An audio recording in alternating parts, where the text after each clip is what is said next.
भगवान विष्णु की जय, माँ लक्ष्मी की जय, बृहस्पति देव की जय। नमस्कार भक्तगण, भगवान श्री हरि विष्णु की कृपा आप सभी पर बनी रहे। आज गुरुवार है। गुरुवार के दिन हम श्रवण करेंगे गुरुवार व्रत की पावन कथा का। आइए मन में भगवान श्री हरि विष्णु, माँ लक्ष्मी और बृहस्पति देव का स्मरण करते हुए कथा का श्रवण करते हैं। प्राचीन काल में एक प्रतापी और दानी राजा राज्य करते थे। वह नित्य गरीबों और ब्राह्मणों की सहायता करते थे। यह बात उनकी रानी को अच्छी नहीं लगती थी।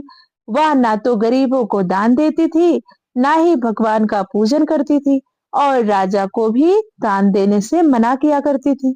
एक दिन राजा शिकार खेलने वन को गए हुए थे, तो रानी महल में अकेली थी। उसी समय बृहस्पति देव साधु वेश में राजा के महल में भिक्षा के लिए गए और भिक्षा मांगी। रानी ने भिक्षा देने से इनकार किया और कहा, हे साधु महाराज, मैं तो दान पुण्य से तंग आ गई हूँ। मेरे पति अर्थात यहाँ के राजा सारा धन लुटाते रहते हैं। मेरी इच्छा है कि हमारा धन नष्ट हो जाए, फिर ना रहेगा बांस, ना बजेगी बांसुरी। साधु ने कहा, देवी तुम तो बड़ी विचित्र हो। धन संतान तो सभी को चाहिए, पुत्र और लक्ष्मी तो पापी के घर भी होने चाहिए। यदि तुम्हारे पास अधिक धन है तो भूखों को भोजन दो, प्यासों के लिए प्याऊ बनवाओ, मुसाफिरों के लिए धर्मशालाएं खुलवाओ। जो निर्धन अपनी कुंवारी कन्याओं का विवाह नहीं कर सकते, उनका विवाह करा दो।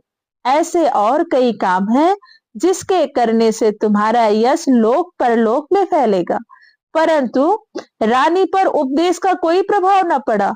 वह बोली, महाराज आप मुझे कुछ न समझाइए, मैं ऐसा धन नहीं चाहती जो हर जगह बांटती फिरूं। इससे अच्छा है कि मेरे पास धन ही ना हो। साधु ने उत्तर दिया, यदि तुम्हारी ऐसी इच्छा है तो तथास्तु। तुम ऐसा करना कि बृहस्पतिवार को घर लीपकर पीली मिट्टी से अपना सिर धोकर स्नान करना, भट्ठी चढ़ाकर कपड़े धोना। ऐसा करने से आपका सारा धन नष्ट हो जाएगा। इतना कहकर वह साधु महाराज वहां से अलोप हो गए। साधु के अनुसार कई बातों को पूरा करते हुए रानी को केवल 3 बृहस्पतिवार ही बीते थे कि उनकी समस्त धन संपत्ति नष्ट हो गई। भोजन के लिए राजा का परिवार तरसने लगा। तब एक दिन राजा ने रानी से बोला कि हे रानी, तुम यहीं रहो, मैं दूसरे देश को जाता हूँ, क्योंकि यहाँ पर सभी लोग मुझे जानते हैं, इसलिए मैं कोई छोटा कार्य नहीं कर सकता। ऐसा कहकर राजा परदेश चला गया। वहां वह जंगल से लकड़ी काट कर लाता और शहर में बेचता। इस तरह से वह अपना जीवन व्यतीत करने लगा। इधर राजा के परदेश जाते ही रानी और दासी दुखी रहने लगी। एक बार जब रानी और दासी को 7 दिन तक बिना भोजन के रहना पड़ा, तो रानी ने अपनी दासी से कहा, हे दासी, पास के ही नगर में मेरी बहन रहती है, वह बड़ी धनवान है। तू उसके पास जा और कुछ खाने को ले आ, ताकि थोड़ी बहुत गुजर बसर हो सके। दासी रानी की बहन के पास गई। उस दिन गुरुवार था और रानी की बहन उस समय बृहस्पतिवार व्रत की कथा सुन रही थी। दासी ने रानी की बहन को अपनी रानी का संदेश दिया, लेकिन रानी की बड़ी बहन ने कोई उत्तर नहीं दिया। जब दासी को रानी की बहन से कोई उत्तर नहीं मिला तो वह बहुत दुखी हुई और उसे क्रोध भी आया। दासी ने वापस आकर रानी को सारी बात बता दी। सुनकर रानी ने अपने भाग्य को कोसा। उधर रानी की बहन ने सोचा कि मेरी बहन की दासी आई थी, परंतु मैं उससे नहीं बोल दी, इससे वह बहुत दुखी हुई होगी। कथा सुनकर और पूजन समाप्त करके वह अपनी बहन के घर आई और कहने लगी, हे बहन, मैं बृहस्पतिवार का व्रत कर रही थी, तुम्हारी दासी मेरे घर आई थी, परंतु जब तक कथा होती है तब तक ना तो उठते हैं और ना ही बोलते हैं, इसलिए मैं नहीं बोली। कहो दासी क्यों गई थी? रानी बोली, बहन तुमसे क्या छिपाऊं, हमारे घर में खाने तक को अनाज नहीं है। ऐसा कहते कहते रानी की आंखें भर आई। उसने दासी समेत पिछले 7 दिनों में भूखे रहने की बात अपनी बहन को विस्तार पूर्वक सुना दी। रानी की बहन बोली, देखो बहन, भगवान बृहस्पति देव सबकी मनोकामना को पूर्ण करते हैं। देखो, शायद तुम्हारे घर में अनाज रखा हो। पहले तो रानी को विश्वास नहीं हुआ, पर बहन के आग्रह करने पर उसने अपनी दासी को अंदर भेजा, तो उसे सचमुच अनाज से भरा एक घड़ा मिल गया। यह देखकर दासी को बड़ी हैरानी हुई। दासी रानी से कहने लगी, हे रानी, जब हमको भोजन नहीं मिलता तो हम व्रत ही तो करते हैं, इसलिए क्यों ना इनसे व्रत की कथा की विधि पूछ ली जाए, ताकि हम भी व्रत कर सकें। तब रानी ने अपनी बहन से बृहस्पतिवार व्रत के बारे में पूछा। उसकी बहन ने बताया, बृहस्पतिवार के व्रत में चने की दाल और मुनक्का से विष्णु भगवान का केले की जड़ में पूजन करें तथा दीपक जलाएं, व्रत कथा सुने और पीला भोजन ही करें। इससे बृहस्पति देव प्रसन्न होते हैं। व्रत और पूजन विधि बताकर रानी की बहन अपने घर लौट गई। 7 दिन के बाद जब गुरुवार आया तो रानी और दासी ने व्रत रखा। घुड़साल में से जाकर चना और गुड़ ले आई। फिर उसने केले की जड़ तथा विष्णु भगवान का पूजन किया। अब पीला भोजन कहाँ से आए, इस बात को लेकर दोनों बहुत दुखी थे।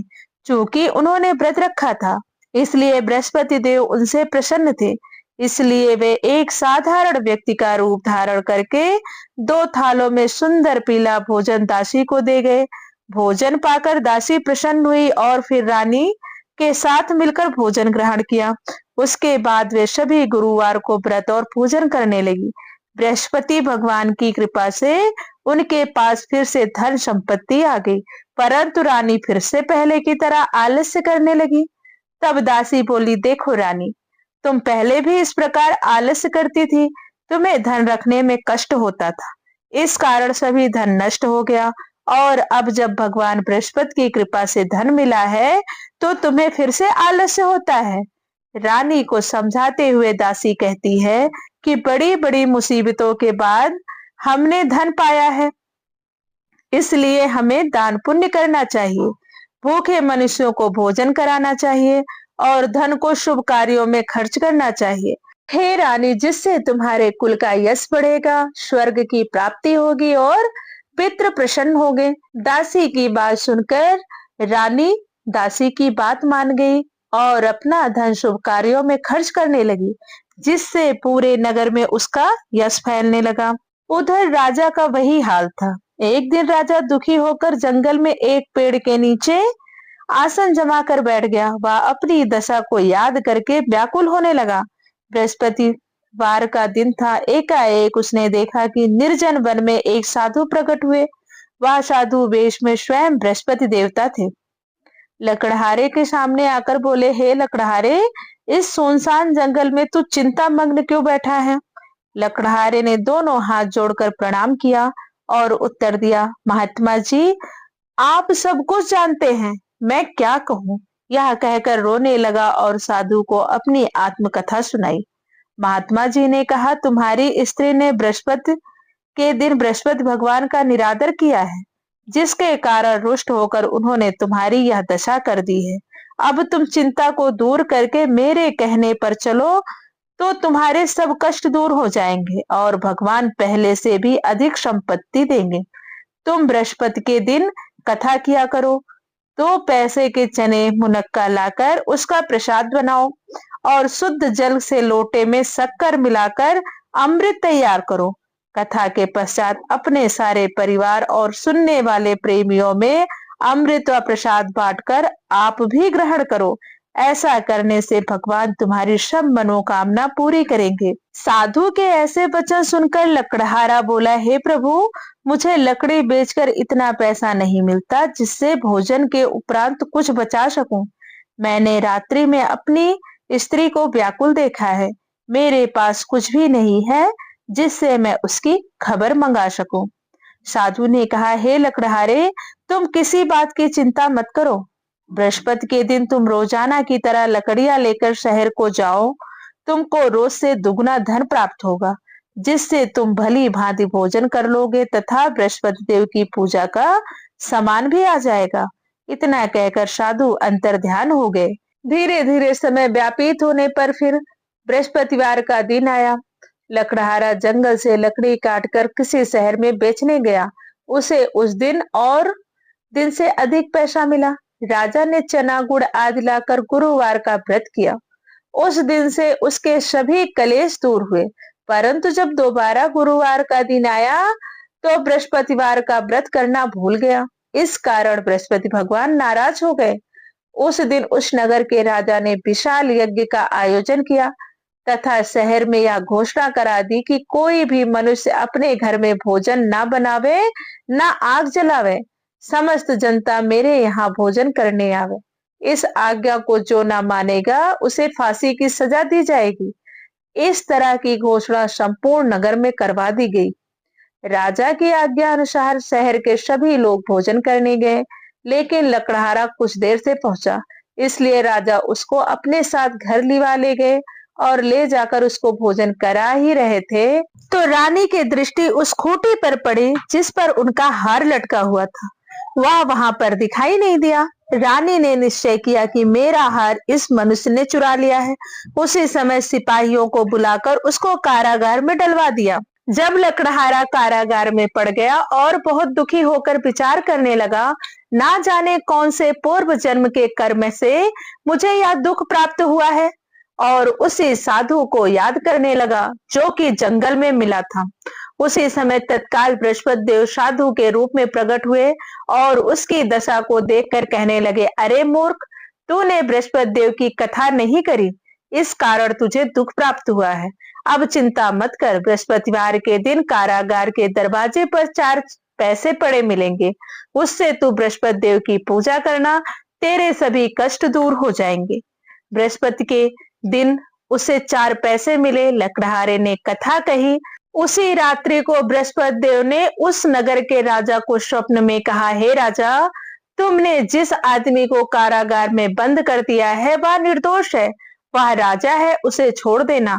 रानी का हार उसी खूंटी पर लटका है। अगर तू ऐसा नहीं करेगा तो मैं तेरे राज्य को नष्ट कर दूंगा।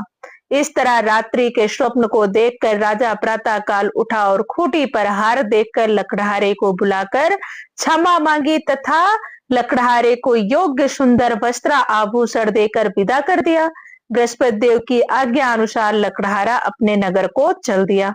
राजा जब अपने नगर के निकट पहुंचा तो उससे बड़ा आश्चर्य हुआ। नगर में पहले से अधिक बाग, तालाब, कुएं तथा बहुत सी धर्मशाला, मंदिर आदि बन गए हैं। राजा ने पूछा, यह किसका बाग और धर्मशाला है?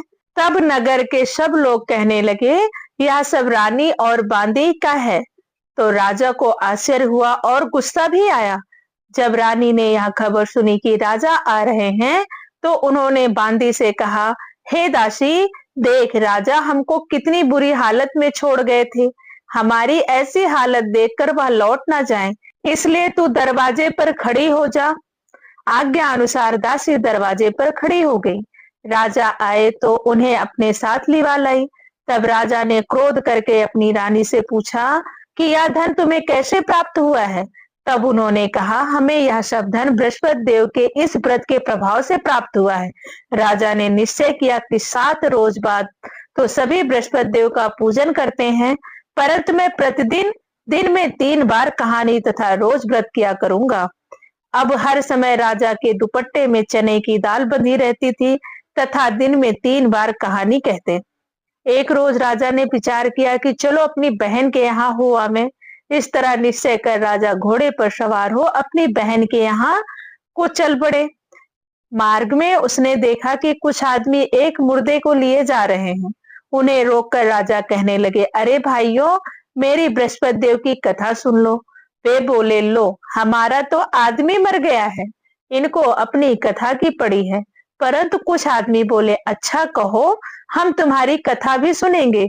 हमारे ऊपर तो विपद आई ही है, लेकिन अगर तुम कुछ अच्छा करना चाहते हो तो हम उसका श्रवण अवश्य करेंगे। राजा ने दाल निकाली और जब कथा आधी हुई थी कि मुर्दा हिलने लग गया, और जब कथा समाप्त हो गई तो राम राम करके मनुष्य उठकर खड़ा हो गया। आगे मार्ग में उसे एक किसान खेत में हल चलाता मिला। राजा ने उसे देखा और उससे बोला, अरे भैया, तुम मेरी बृहस्पतिवार की कथा सुन लो।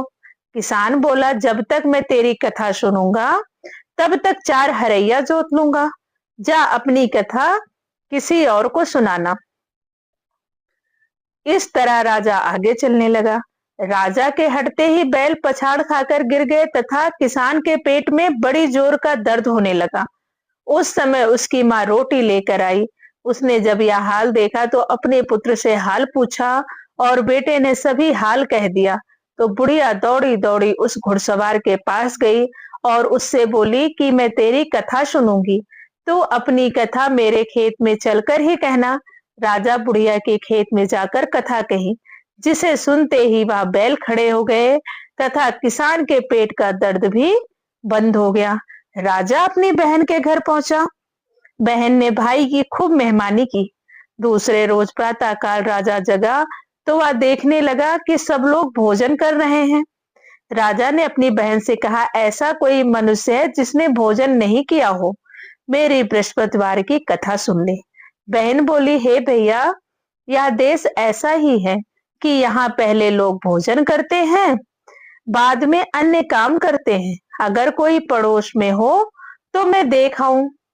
वह ऐसा कहकर देखने चली गई, परंतु उसे कोई ऐसा व्यक्ति नहीं मिला जिसने भोजन ना किया हो। अतः वह एक कुम्हार के घर गई जिसका लड़का बीमार था। उसे मालूम हुआ कि उसके यहाँ 3 रोज से किसी ने भोजन नहीं किया है।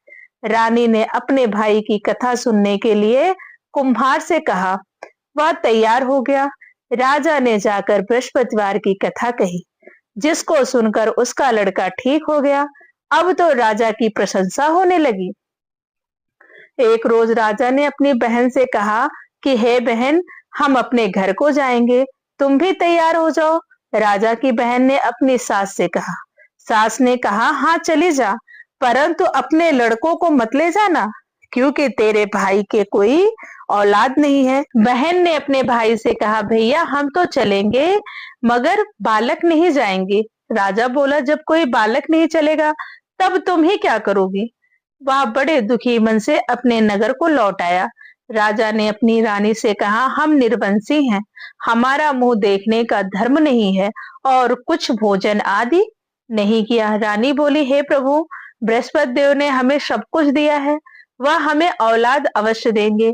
उसी रात को बृहस्पति देव ने राजा से स्वप्न में कहा, हे राजा, उठ, सभी सोच त्याग दे, तेरी रानी गर्भ से है। राजा को स्वप्न में बृहस्पति देव की यह बात सुनकर बड़ी खुशी हुई। 9वें महीने में रानी के गर्भ से एक सुंदर पुत्र पैदा हुआ। तब राजा बोला, हे रानी, स्त्री बिना भोजन के रह सकती है पर बिना कहे नहीं रह सकती। जब मेरी बहन आवे तुम उससे कुछ मत कहना। रानी ने सुनकर हाँ कर दी। जब राजा की बहन ने यह शुभ समाचार सुना तो वह बहुत खुश हुई तथा बधाई लेकर अपने भाई के यहाँ आई। तभी रानी ने कहा, घोड़ा चढ़कर तो आई नहीं, गधा चढ़ी आई। राजा की बहन बोली, भाभी, मैं इस प्रकार से ना कहती तो तुम्हें औलाद कैसे मिलती। तो बृहस्पति देव की जय, भगवान विष्णु की जय।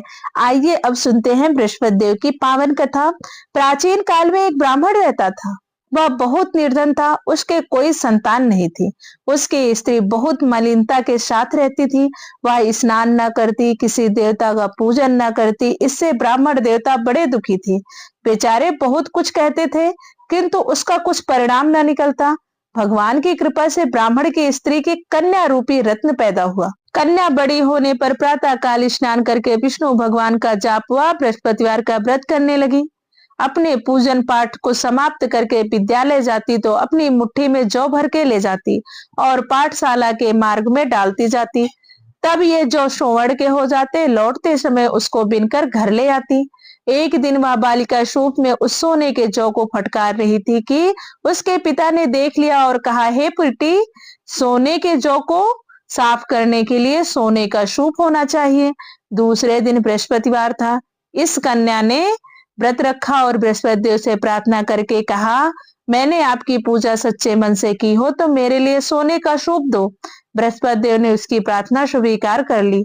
रोजाना की तरह वह कन्या जौ फैलाती हुई जाने लगी। जब लौटकर जौ बिन रही थी तो बृहस्पति देव की कृपा से सोने का सूप मिला।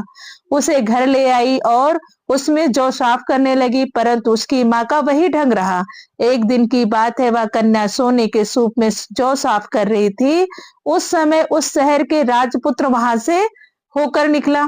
इस कन्या के रूप और कार्य को देखकर मोहित हो गया तथा अपने घर जाकर भोजन तथा जल त्याग कर उदास होकर लेट गया। राजा को इस बात का पता लगा तो अपने प्रधानमंत्री के साथ उसके पास गए और बोले, हे बेटा, तुम्हें किस बात का कष्ट है? किसी ने अपमान किया है अथवा और कोई कारण हो? जो हो वह मुझसे कहो, मैं वही कार्य करूंगा जिससे तुम्हें प्रसन्नता हो। अपने पिता की बात सुनकर राजकुमार ने कहा, पिता, मुझे किसी बात की कोई कमी नहीं है। आपकी कृपा से मेरे पास सब कुछ है और मुझे कोई दुख नहीं है। किसी ने मेरा अपमान नहीं किया है, परंतु मैं उसी लड़की से विवाह करना चाहता हूँ जो सोने के सूप में जौ साफ कर रही थी। यह सुनकर राजा आश्चर्य में पड़ गया और बोला, हे बेटा, इस तरह की कन्या का पता तुम ही लगाओ, मैं उसके साथ तेरा विवाह अवश्य करवा दूंगा। राजकुमार ने उस लड़की के घर का पता बतलाया। तब मंत्री उस लड़की के घर गए और ब्राह्मण देवता को सभी हाल बतलाया। ब्राह्मण देवता राजकुमार के साथ अपनी कन्या का विवाह करने के लिए तैयार हो गए तथा विधि विधान के अनुसार ब्राह्मण की कन्या का विवाह राजकुमार के साथ हो गया। कन्या के घर से जाते ही पहले की भांति उस ब्राह्मण देवता के घर में गरीबी का निवास हो गया। अब भोजन के लिए भी अन्न बड़ी मुश्किल से मिलता था। एक दिन दुखी होकर ब्राह्मण देवता अपनी पुत्री के पास गए। बेटी ने पिता की दुखी अवस्था को देखा और अपनी माँ का हाल पूछा। तब ब्राह्मण ने सभी हाल कहा। कन्या ने बहुत सा धन देकर अपने पिता को विदा कर दिया। इस तरह ब्राह्मण का कुछ समय सुखपूर्वक व्यतीत हुआ। कुछ दिन बाद फिर वही हाल हो गया। ब्राह्मण फिर से अपनी कन्या के यहाँ गया और सारा हाल कहा तो लड़की बोली, हे पिताजी, आप माताजी को यहाँ लिवा लाओ, मैं उसे विधि बता दूंगी जिससे गरीबी दूर हो जाए। वह ब्राह्मण देवता अपनी स्त्री को साथ लेकर पहुंचे तो अपनी माँ को समझाने लगी, हे माँ, तुम प्रातःकाल स्नान आदि करके विष्णु भगवान का पूजन करो तो सब दरिद्रता दूर हो जाएगी। परंतु उसकी माँ ने एक भी बात नहीं मानी और प्रातः काल उठकर अपनी पुत्री के बच्चों का जूठन खा लिया, जिससे उसकी पुत्री को बहुत गुस्सा आया और एक रात को कोठरी से सभी सामान निकाल दिया और अपनी माँ को उसमें बंद कर दिया। प्रातः काल उसे निकाला तथा स्नान आदि करा के पाठ करवाया तो उसकी माँ की बुद्धि ठीक हो गई और फिर प्रत्येक बृहस्पतिवार को व्रत रखने लगी। इस व्रत के प्रभाव से उसके माँ बाप बहुत ही धनवान और पुत्रवान हो गए और बृहस्पति जी के प्रभाव से इस लोक में सुख भोग कर स्वर्ग को प्राप्त हुए। प्रेम से बोलो विष्णु भगवान की जय, बृहस्पति देव की जय।